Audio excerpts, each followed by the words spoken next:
Great. Thank you so much for coming. My name is Emmy Betts. I'm the director of the Firearm Injury Prevention Initiative here at the University of Colorado Anschutz Medical Campus. And we are thrilled to be hosting this webinar today in honor of National Domestic Violence Awareness Month. We felt it was really important to do something specific to firearms, domestic violence, and that important overlap. Many thanks to Daphne Rubin, who is a student here at the School of Public Health, who did all of the legwork in putting together this incredible panel today. We will put some links in the chat for people who are interested in learning more about the programs mentioned, or if you want to see past webinars. We will be recording this and we will send out the link to everyone who registered. A couple other quick comments before we start. So the presenters have asked me to give them a heads up on timing, so please don't be surprised if you hear me butting in. Please put any questions you have in the Q&A box, and we'll have a moderated question and answer at the end of all three presentations. And now it is my great honor to introduce our speakers today. So first, we have researcher and criminologist Dr. April Zeoli from the University of Michigan. She's going to be giving an overview on the topic and talking about the effectiveness of various policies intended to address the threat of intimate partner violence and firearms. Next, we have UCHealth Forensic Program Manager Christine Foote-Lucero, who will be giving us a clinician's perspective on what she sees with patients who experience intimate partner violence when they present in the emergency department, how she and her team assess danger, and how that assessment is impacted by the presence of a firearm. And then last but not least, we are thrilled to have Abigail Hansen with us. She's the Chief Program Officer of SafeHouse Denver, and she'll be providing more of the perspective about a perspective of women who are experiencing intimate partner violence involving a firearm. I think that our presenters will also touch on this. We want to acknowledge that intimate partner violence does happen in many forms across genders. Most commonly, victims are women, and so you may hear us focusing on women more today, but we do want to acknowledge this is an issue that can affect everyone. And I'll turn it over to our team now. Thank you so much for joining us.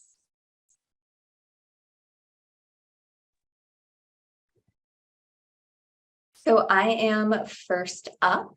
Daphne, can you go to my first slide?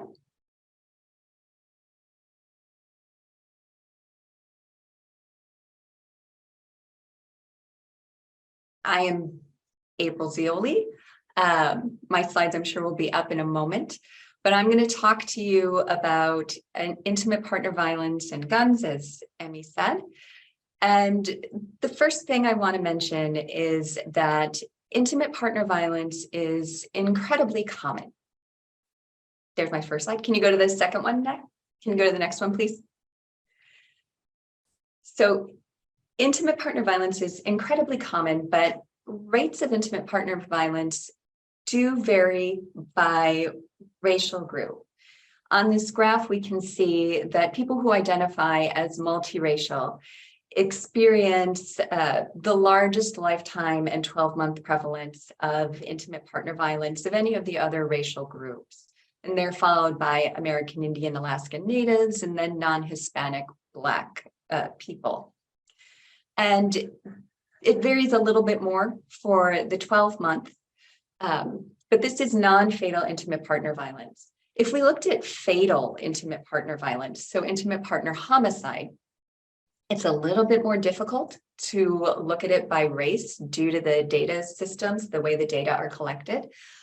But we know that intimate partner homicide rates for Black people right now are about 2 times that of intimate partner homicide rates for white people.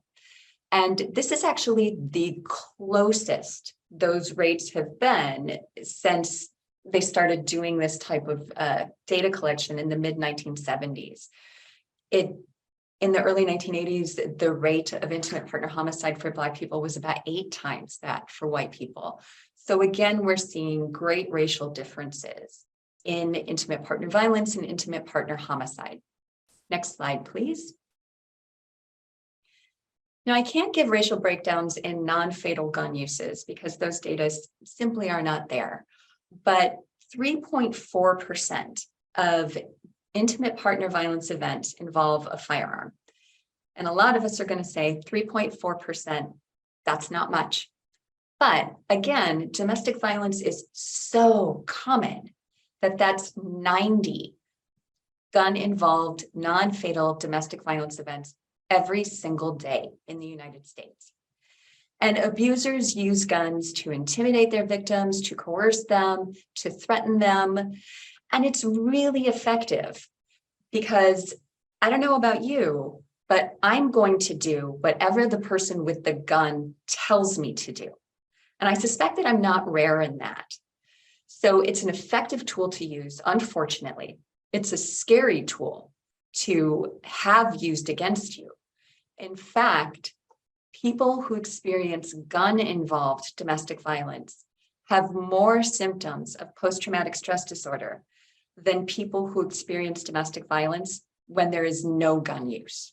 So it takes a greater toll on the victimized individuals, even when there aren't shots fired. Because of the effectiveness of gun use, abusers, it looks like right now in the literature, don't need to use as much actual physical violence. So what this means is that evidence that they might have had if they were hit or choked, the bruises, the marks, that's not there. And that could make a difference, in any criminal cases, in getting people to believe them. If a gun is pointed at you, that does not leave physical marks, it leaves psychological marks. And those are hard to prove. It's hard to prove that somebody held a gun against you if nobody else saw it. Next slide, please. So there are two pie charts on this graph, and I want to address the one to the right first. And this is the relationship of intimate partner homicide perpetrators to victims. And you can see here that current or former spouses make up 45% of those who commit intimate partner homicide, and dating partners make up the other 55%. Now, it didn't used to be this way. The percentage of intimate partner homicide perpetrators, that is dating partners, has been steadily growing over the years. And it's been steadily growing as our average age at marriage has been increasing. My mother got married in 1973 at the age of 20. She tells me she was considered an old maid. 20 years ago, I got married at 27, and that was roughly the average age for women to get married. And now it's older than that. So we're spending a lot more time dating than we used to, and dating partners are committing those homicides. The pie chart on the left is weapons used in family homicide. So this isn't just intimate partner homicide. It covers the killing of children, parents, and siblings as well. And you can see that the majority of these homicides are committed with guns. If I had put just intimate partners, it would be about 58% committed with guns. But I chose to present family homicides for a very specific reason. And that reason is because a lot of intimate partner homicide perpetrators also kill other people in addition to the intimate partner. When a gun is used in intimate partner homicide, there are more likely to be additional victims than when a gun is not used. Now, that doesn't mean that the majority of intimate partner homicides that occurred with a gun involve additional victims. It's still a much smaller percentage than that. But we are seeing a lot of child victims, and the majority of mass shootings in this country, defined as 4 or more fatal victims, are family mass shootings. So that's covered in this pie chart. Next slide, please. Fortunately, there are steps that we can take to make people safer. Domestic violence restraining order, firearm restriction laws is one of those steps. And that's where, when somebody is under a domestic violence restraining order, they cannot purchase or possess a gun for the lifetime of that order. When the order is lifted, they get their gun rights back. And research suggests that these firearm restrictions are associated with reductions in firearm intimate partner homicide and total intimate partner homicide. And this is at the state and city level. The reason I include total intimate partner homicide here is because it's really important. You've probably heard people say, if somebody wants to kill someone else and they don't have a gun, they're just going to find a different way to kill them. If that were playing out in these domestic violence scenarios, then what we would see is a decrease in intimate partner homicides committed with firearms, but no change in total intimate partner homicide, as people just used other weapons instead of guns. But that's not what we see. We see a decrease in intimate partner homicides, suggesting that lives are saved. And there are three specific policy provisions within this firearm restriction law that seem to make the difference in reducing intimate partner homicide. Colorado actually has each of these provisions. And the first one is that dating partners are included under those who can be restricted. You saw the previous pie chart. The federal government does not include dating partners under those who can be restricted, and many states do not include dating partners. Yet these are dangerous situations, and including them does have an associated reduction in intimate partner homicide. Having firearm restrictions available for those ex parte or emergency restraining orders, the ones that are put in place really quickly before a hearing can be held, also seems to reduce intimate partner homicide. And we think that's because these restraining orders are petitioned for in cases where there's often some event that makes someone think now is the time to petition for this order. There's often a very violent event, and the person has decided that they're leaving their intimate partner. And that's a very dangerous time when an abuser is realizing that maybe they don't have full control over this person. So getting the guns out of their hand at that stage seems important. The final is that when a state has a law that specifically says that a judge can or must order them to relinquish any guns they have, there is a reduction that's associated with this law in intimate partner homicide. And this one is kind of a no-brainer. If someone is not supposed to have a gun because they are too dangerous to have a gun, we should probably take away the guns that are now illegal, instead of just allowing them to continue to have the guns that we think they're too dangerous to have. And again, that is associated with a reduction in intimate partner homicide, a 12% reduction. Next slide, please. Colorado also has extreme risk protection orders, or red flag laws. And these are civil court orders that temporarily suspend a person's Second Amendment rights. So much like a domestic violence restraining order, they cannot purchase or possess a gun for the lifetime of that order. Once the order is lifted, they get their rights back. And 19 states, including Colorado and the District of Columbia, currently have this law. And on the right hand of your screen, you can see I put in a photo of the front page of Colorado's petition for an extreme risk protection order.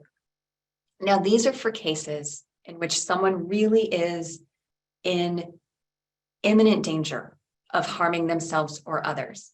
These are not, cases where someone says one day, gosh, I wish I were dead. And that's all they do. These are cases where there is a crisis or there is imminent danger, such as in certain domestic violence cases, and nothing else has worked yet.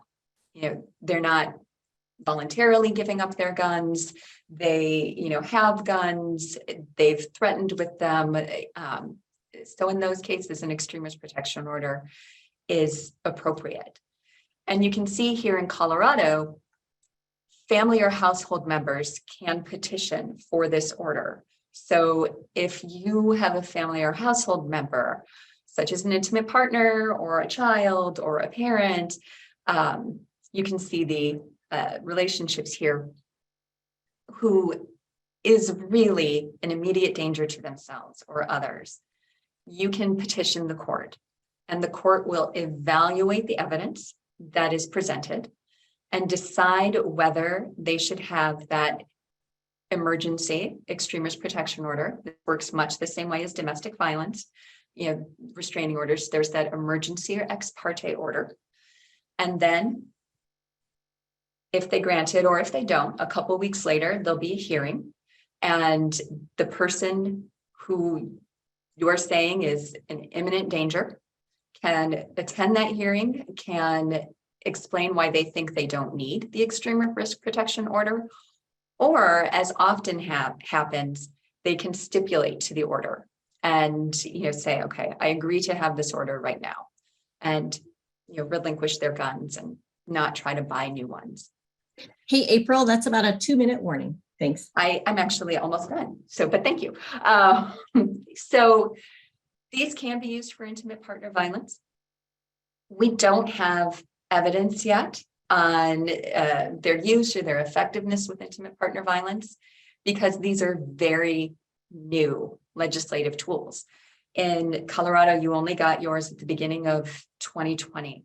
So that's not a lot of years of data for us to work with. But I and Amy Betts are working on a large study of 6 states. Colorado is one of them, where we're looking at the use of extreme risk protection orders under many circumstances, including intimate partner violence. We hope to have more news for you on that front within the next year or so. Next slide, which should just be like any questions. Oh, my final message. Sorry about that. So my final message, the things I want you to take away from this, from my part of the presentation, is that violence is preventable. We have these legal tools, domestic violence, restraining order, firearm restrictions, that seem to prevent intimate partner homicide. Colorado has a great domestic violence restraining order, firearm restriction law, and use it to the full extent of the law. Possibly, though, more implementation needs to happen. The extent to which law enforcement officers and judges in Colorado are actually ordering relinquishment of guns, even though you have a relinquishment law, is unknown. And having worked in many, many states, I suspect that there are places in Colorado that really aren't doing relinquishment at all, again, despite having that law. So better implementation of these laws could prevent violence further. Thank you.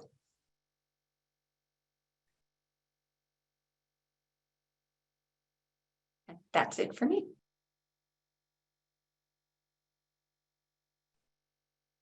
Great, thank you. So I'm going to take over here with the clinician's perspective. I have been a nurse for 21 years, and I currently manage our forensic nursing program at university. Next slide. So some of you may be wondering, what is forensic nursing? If you have not heard of this before, we are nurses that specialize in caring for patients that are affected by violence. And our populations can be anywhere on the life spectrum, birth through death. We not only provide that clinical care, but we also are all trained in evidence gathering. So items that could potentially hold evidentiary value, and then how to collect those properly so that they can be used in court. And then we all do additional training for testifying as expert witnesses. So really what it comes down to is forensic nursing is the one area or arena essentially in healthcare where healthcare and the legal system converge. Next slide. So patients that are affected by violence is certainly a broad grouping of patients. So there's some different examples here of those patients that we would specialize in and consult on. So sexual assault, intimate partner violence, human trafficking, child abuse, elder abuse, gunshot wounds, stabbings, auto-pedestrian, or some of those types of vehicular assaults or incidences, near hangings, strangulation, and physical assault. You often may hear intimate partner violence and domestic violence used interchangeably. There is a slight distinction. Domestic violence, really, especially in the legal world, can be anything domestic, so anything potentially in a household. So if two brothers, live together and they're arguing and police get called out, that would be listed as a domestic argument.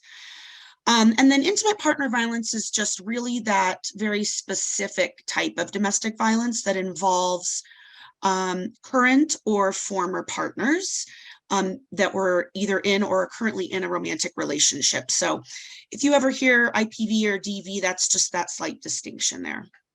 Next slide. So intimate partner violence, what does that mean? I think it's important first to define that. So a lot of people, I think, especially with media portrayal, and definitely a hurdle we have to overcome when we go to court and have to educate the juries, is that intimate partner violence is not just physical. A lot of times you hear intimate partner violence or domestic violence, and I think people get an image in their mind of somebody maybe with bruises or a black eye.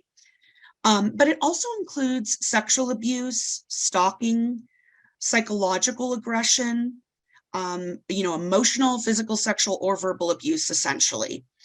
And when women are murdered in the United States, over half of the time they are killed by a current or former intimate partner. 2/3 of those are committed with a firearm. So what we know from this is that intimate partner violence and guns are certainly a dangerous combination. And when an abusive partner owns or has access to a firearm, the likelihood of that intimate partner homicide increases by 500%. It's a staggering statistic for sure. And as already mentioned earlier, a small minority of these intimate partner violence situations involve a weapon. But because it is so prevalent, the total number is so prevalent, the amount that are affected by a firearm is still very considerable. Next slide. So weapons aren't always used to actually be discharged, the bullet be discharged and actually shoot somebody. Often what we're finding is that firearms are being used for that psychological, scare tactic or psychological manipulation. So it's invoking fear, it's intimidating, and it's manipulating people. Because just as April said a little while ago, you're going to do whatever the person with a weapon says, right? And so firearms certainly enhance those coercive control tactics. And just a patient, of ours, a victim, knowing that their abuser has access is enough to undermine their autonomy, their safety, their will, their consent, because those spoken threats are essentially used to terrorize somebody, to control their life. And what we know from a lot of studies is that that psychological manipulation with a weapon has significant impact on our patients' sleep, certainly causes sleep disturbances, and is certainly difficult for you to have a good night's rest when you are worried that at any moment you could wake up, to the threat of a weapon or a weapon in your face, or feeling a weapon on your skin or something of that nature. So what we normally see with firearm abuse is a non-physical coercive control tactic, which must be approached as equally traumatizing as that physical abuse, right? And what's hard here is that the non-physical abuse doesn't usually have a lot of signs, visible signs that juries want to see when they're going to potentially convict somebody. So it's actually harder to prove psychological abuse, verbal abuse, things of that nature. And it's often why many of these will never see a day in court. Next slide. So we are certainly in a unique position to intervene and help patients that are experiencing intimate partner violence. This is not new. This has been in place for quite a while, but the U.S. Preventative Services Task Force recommends that all women of reproductive age be screened for intimate partner violence. Does not mean that women that are not in reproductive age or that men do not face intimate partner violence. The U.S. Preventative Task Force just took the population that has the highest risk and, gave us guidance that these people need to be screened no matter what. Another governing body for us is JCAHO, Joint Commission is another name we call them. And they actually put a recommendation out about 10 years ago that said all patients should be screened for some form of abuse in a hospital setting. And then clinician responsibilities, what does that mean for us? We should absolutely be screening these patients, right?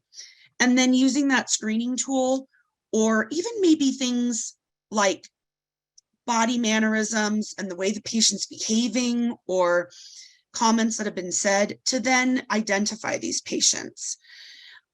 We do have mandatory reporting statutes in states for different things. Sometimes it's for a penetrating injury like a gunshot wound or stabbing. Some states are mandatory reporters for IPV. Colorado is not. That actually changed a few years ago for good reason, which if we have time, I'm happy to talk more about that in our discussion and questions at the end. And then of course there's mandatory reporting related to someone that's a minor or someone over the age of 70 for elder abuse and things like that. We need to be counseling our patients on their risk factors. We need to be doing really thorough safety planning and then engaging expert advocates when desired by the patient. Could be law advocates if they're reporting to law enforcement. It could be community advocates, whatever the patient is comfortable with. And also depending on how they're, if they're planning on reporting to law enforcement or not. And then when we screen for intimate partner violence, we should always be including questions about firearms. And those could include if there's firearms in the home or if the abuser has access to firearms. This screening is really an opportunity to provide information on risks, as well as to obtain some of that really important health-related information that we can then use to develop a very cohesive and thorough safety plan. Next slide. So again, not an exhaustive list of everything that a clinician could potentially assess for with intimate partner violence, but a few different things. Bruises, we always say when they're in various stages of healing. So that just means some new bruises and some chronic bruises, multiple injuries, ruptured eardrums, any type of delay in seeking care. So they tell you that this incident happened, a few days ago, but they're just now coming in. That definitely warrants some more questions by the clinician. What was the barrier to coming in right after it happened? Anytime a history doesn't match those physical findings, right? So when a patient tells us the mechanism of injury, we're looking for a pattern of physical findings on that patient that makes sense.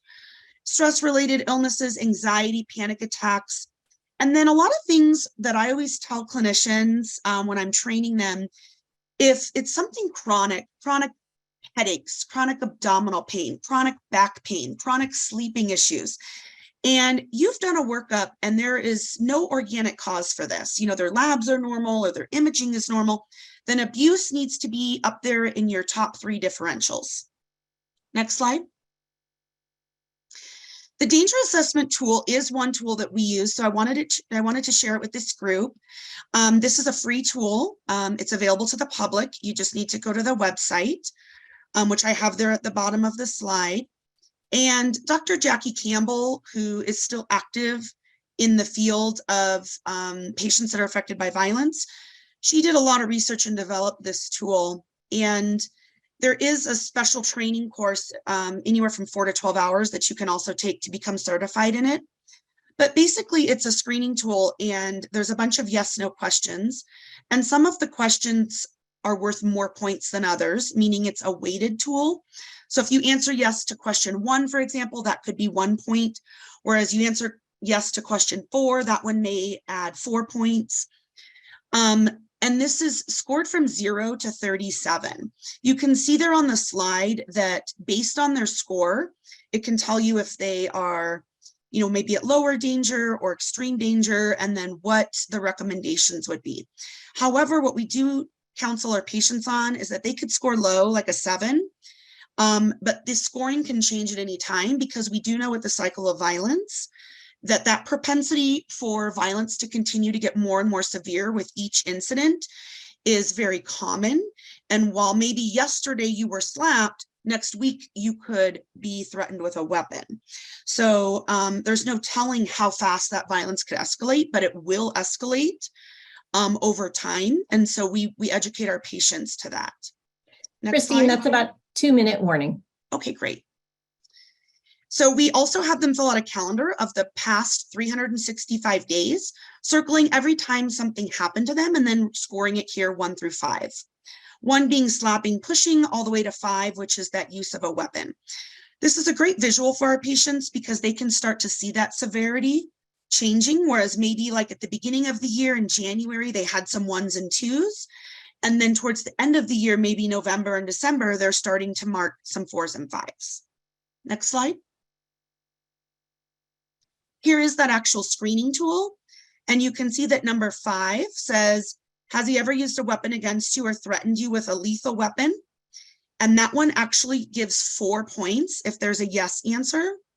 So the questions that involve a weapon are weighted much higher. Next slide. So not all warning signs leave physical marks, bruises, or injuries. And that's really what I would like to have the takeaway be today. I did put a picture here of a book.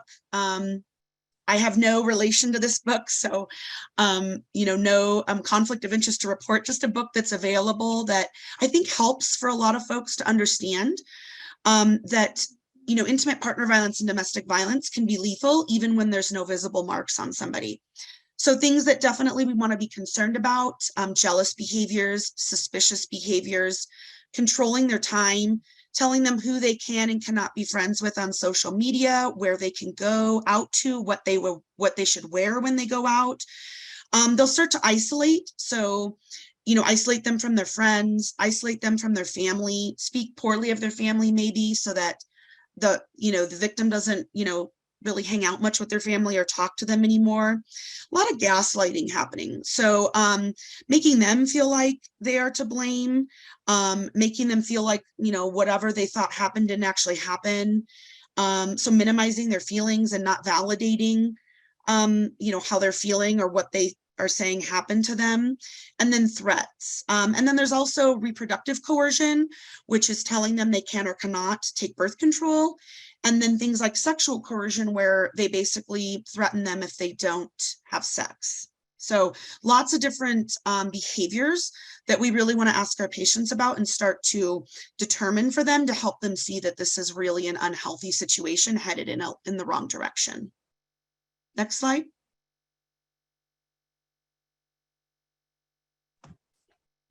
Wonderful. All right. So my name is Abigail, or Abby Hansen, and I'm currently the Chief Program Officer at SafeHouse Denver, and I've been at SafeHouse for about 10 years now. And I will note that although I will be speaking about programs and services that are specific to SafeHouse, I can tell you from my professional experience and knowledge of the DV world that many of these programs and services are implemented in the very same way across the state and across the country.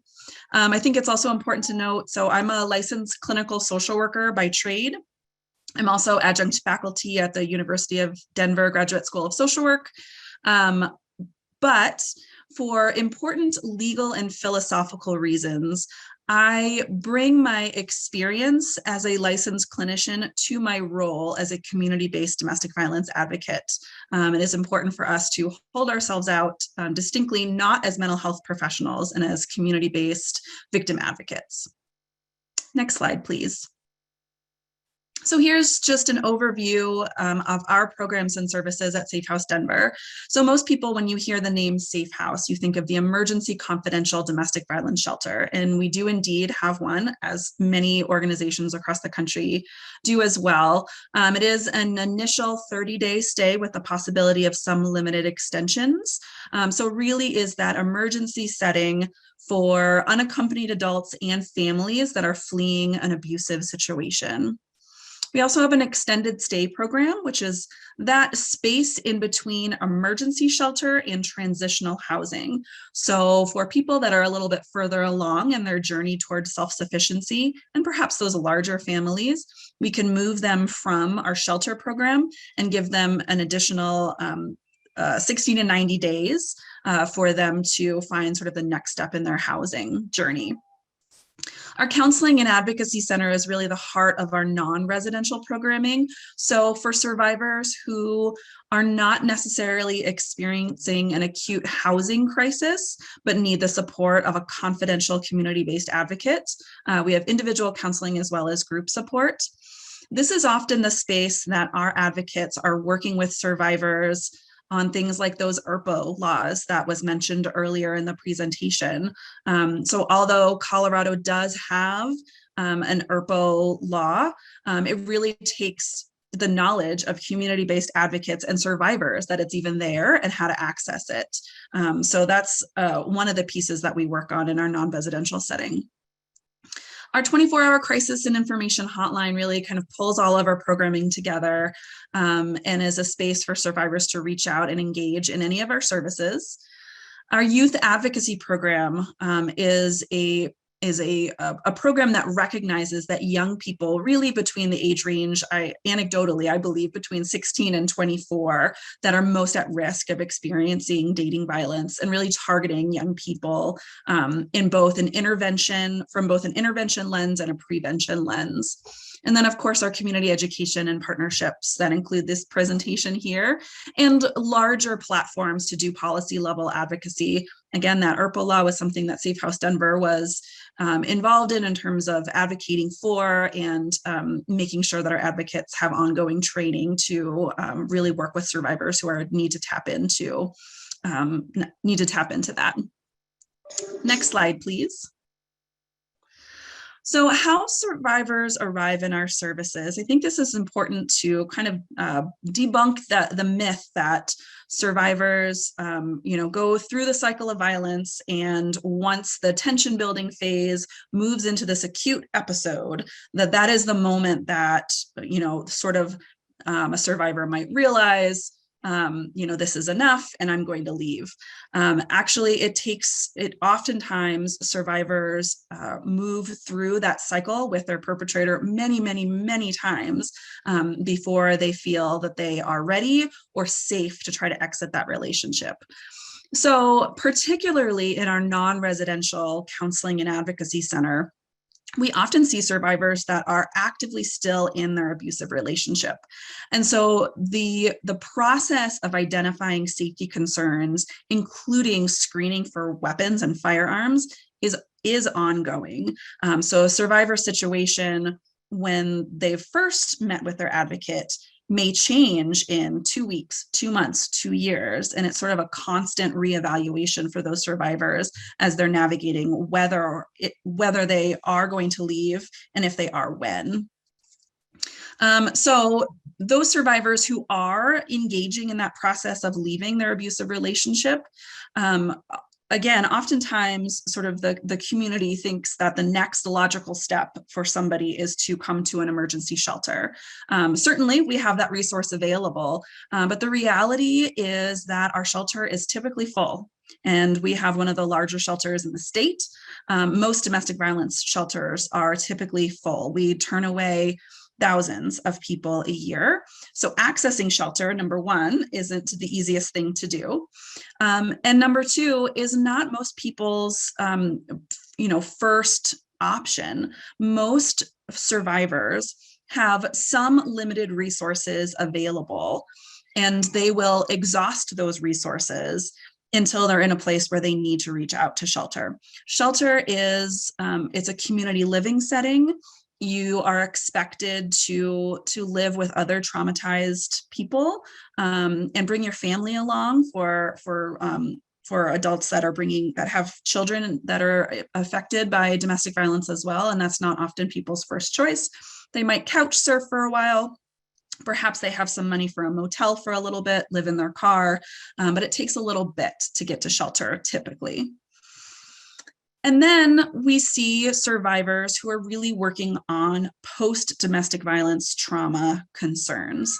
So in our counseling and advocacy center, we might get a referral for a survivor who successfully and safely left their abuser 20 years ago and have kind of moved through their life. And now they're at a place when they are either exploring new relationships and some of those trauma triggers are coming up, or finally feel safe and secure enough in their lives and in their home to do sort of the old work of healing through trauma. Next slide, please. So the impact of domestic violence trauma, clearly there are physical impacts, but also there are psychological impacts as well. One of the biggest pieces I think that we are constantly working with as community-based domestic violence advocates is understanding behaviors for somebody who has experienced domestic violence trauma.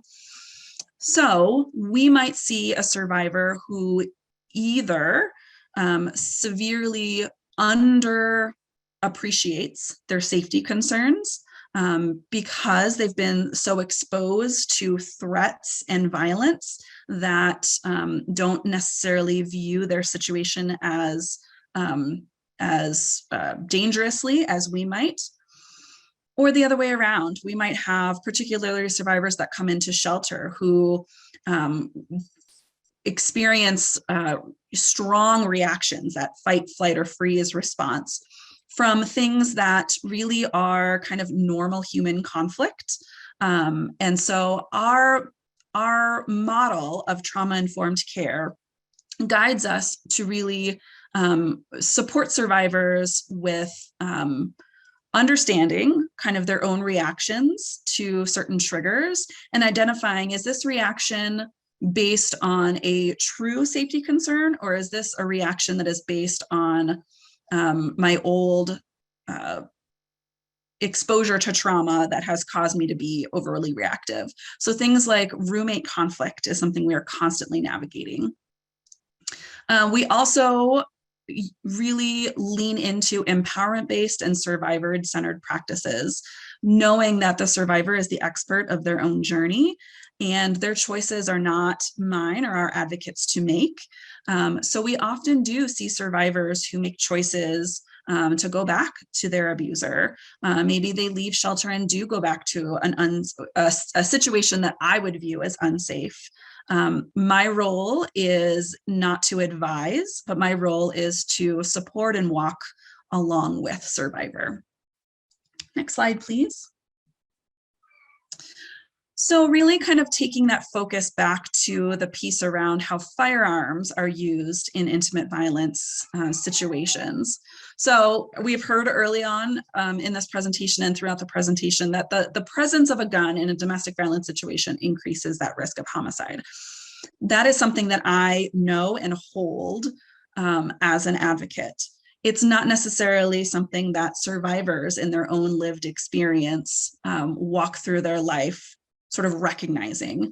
Many survivors who have been threatened with a gun and have ongoing threats with weapons in their abusive relationship, for their own ability to continue to sort of mentally navigate their life, really need to minimize the significance of that. We also know that threats of gun violence are often enough. So perpetrators use the least amount of physical violence necessary in order to maintain power and control.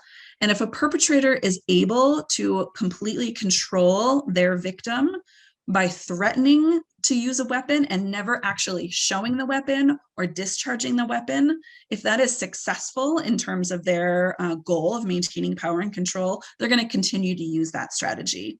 The impact of the experience of that threat, what we see from an advocate side, is the same as survivors that have been actively shot at or the weapon has been discharged. So we heard a bit about the danger assessment, and that is absolutely a tool that we will use as advocates, especially in those situations where the survivors that we are working with don't necessarily realize the extent to which they are unsafe. And we use it as a guide. Because again, our role is not to make choices for the survivor, but if we have a sort of a non-biased tool that we can walk through with survivor and say, this is your score, these are the reasons why I am concerned for your safety, it oftentimes can help the survivor navigate their own choices and kind of process that a little bit more with their advocate about, why is it that this is so unsafe? What am I supposed to do now that it's so unsafe? And talking through some different options. Yeah, So, that's 2 minutes. Perfect. All right. I wanted to highlight one survivor story. We did a number of years ago have a young woman in our services, and if I recall accurately, she was around the age of 22. She was still involved in her abusive relationship and was working with her non-residential advocate to try to figure out, should I stay or should I go? She had been working with an advocate for a while, and after a few months, she came into a session and she had a new tattoo on her body of a gun. And in sort of working with her in dissecting that story, she at that time was really unclear whether this was her personal choice or this was coerced or even forced by her boyfriend, and was kind of reconciling what that meant and why he wanted that tattoo on her body. As an advocate, I know that that is a message to her, that he has complete control over her and could potentially discharge that firearm at any time. But it took a while for her to really kind of understand those implications. Next slide, please. So why we target young people. So again, we know that age range, 18 to 24, I really believe it's 16 to 24, are most commonly experience teen dating violence or intimate partner violence. But it's really important for advocates to understand the difference between talking about prevention and talking about prevention in a way that comes across as victim blaming. Because we know that really the only person that is capable of truly preventing and stopping intimate partner violence is the perpetrator. So when we talk about targeting young people, we really want to look at the difference between intervention, right, and survivors who are experiencing teen dating violence, and true prevention, which is really a widespread, wide-ranging, healthy relationship education, so that all young people recognize what normal relationship is, what healthy conflict is, and when things are outside of the general sort of normal dynamics in a young relationship. We also see ourselves as planting the seed. We have young people that may come into our services and come in for 1 or 2 sessions, and they sort of fall off and don't have contact with us for a while. But because they know that they've had a trusted advocate, we do see them pop up years later. Next slide, please. And then this is my plug here to recognize, respond, and refer when you do see intimate partner violence happen. We do, like I said, have a 24-hour crisis and information hotline. This is the hotline that's available in Denver. I encourage you all to locate your local community domestic violence organization and find the hotline that is most appropriate for you. This is a space not just for survivors or people experiencing abuse to call, but for you all as professionals that may be able to see abuse. You are more than welcome to call us and get guided support, resources, and referrals for survivors that you are working with. So thank you very much. Wonderful. Thank you all so much. Please feel free to the audience, please feel free to put more questions in the Q&A. We do have some great ones. So I'm going to hit on a couple of these. So the first question, April, is for you. Oh, this is always the big question, right? Like, what would happen if laws were effectively implemented?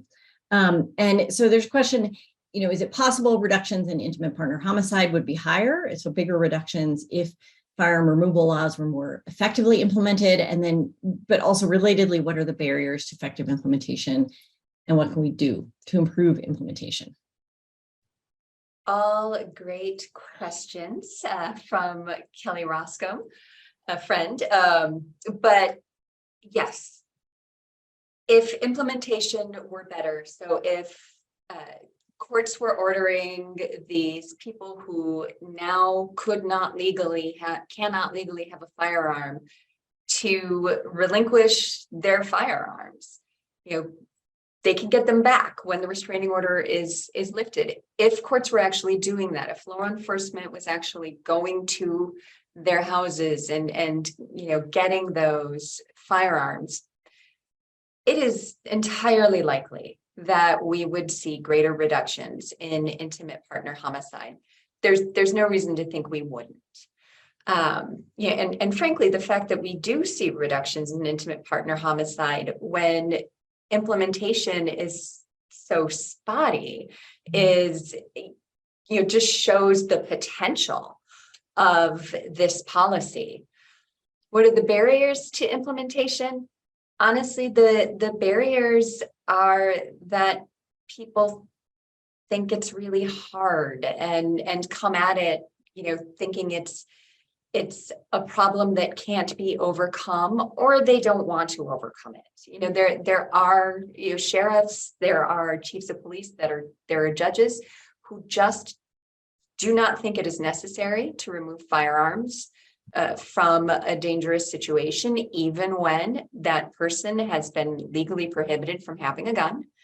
And they just don't want to do it. So that's one barrier. But the barrier for the people, who maybe would be willing to do this is often, creativity and needing somebody to kind of put those pieces together.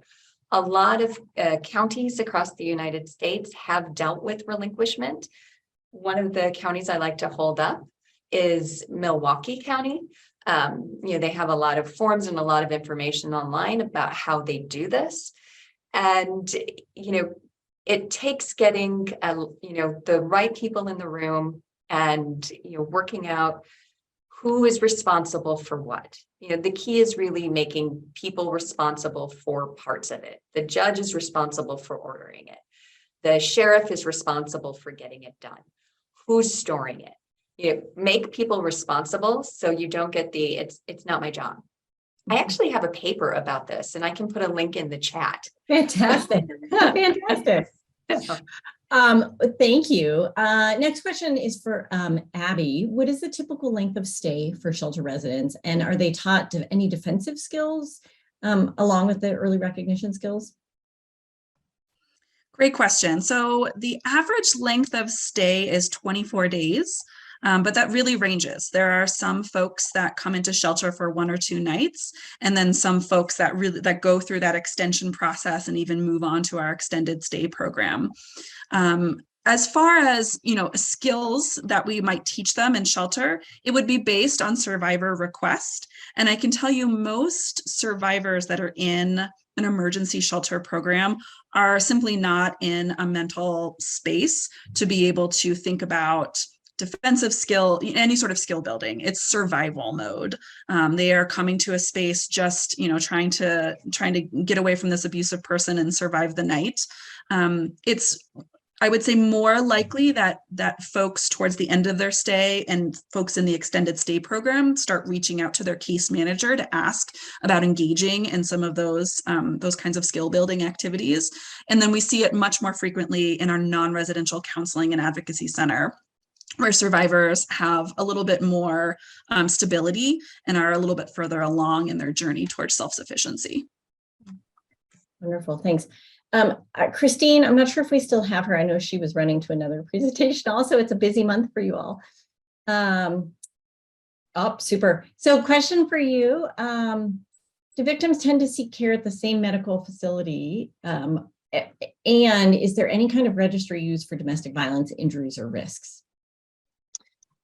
Great question. So, it really depends. If a patient is not in a safe place to make a disclosure, then yes, potentially they will be seeking care at multiple facilities, hoping that that's not something that would be picked up on. A lot of patients will come in with complaints like, I fell down the stairs, I tripped over a pet. I do educate clinicians that those are certainly red flag chief complaints because, women in their 20s, 30s, 40s, 50s were just not all falling down the stairs.